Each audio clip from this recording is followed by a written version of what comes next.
આગામી 27મી મેના દિવસે રાજ્યના પાટનગર ગાંધીનગરમાં રાજ્યના જુદા જુદા વિકાસ કામોના લોકાર્પણનો કાર્યક્રમ યોજવામાં આવ્યો છે। આ કાર્યક્રમમાં મુખ્ય મહેમાન તરીકે ઉપસ્થિત રહી વડાપ્રધાન મોદી જુદા જુદા વિકાસ કામોનું લોકાર્પણ કરશે, જેમાં જામનગરમાં પણ ₹94 કરોડના 2 કામોનો સમાવેશ થાય છે।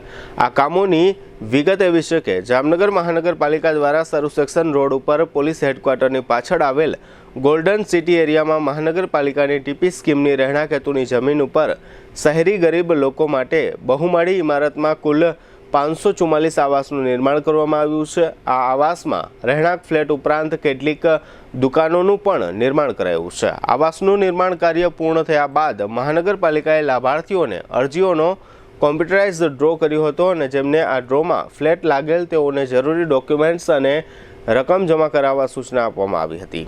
આ યોજનાના તમામ ફ્લેટનું એલોટમેન્ટ થઈ ચૂક્યું છે। આ યોજના ઘણા સમયથી તૈયાર હતી, જેના લોકાર્પણનું આખરે મુહૂર્ત નીકળ્યું છે।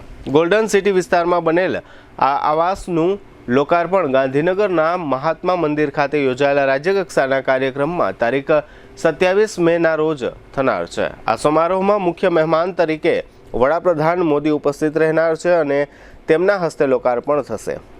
આ ઉપરાંત જામનગર મહાનગરપાલિકા દ્વારા રણજીત સાગર ડેમથી ડાઉન વિસ્તારમાં આવેલ પંપ હાઉસ સુધીની રાજાશાહી વખતની લાઇનના વિકલ્પ રૂપે ₹29 કરોડના ખર્ચે 9 કિલોમીટર લાંબી ડીઆઈ પાઇપલાઇન નાખવામાં આવી છે। આ કામ પણ પૂર્ણ થઈ ચૂક્યું છે, ત્યારે 544 આવાસની સાથે આ પાઇપલાઇનનું પણ લોકાર્પણ વડાપ્રધાન કરનાર છે।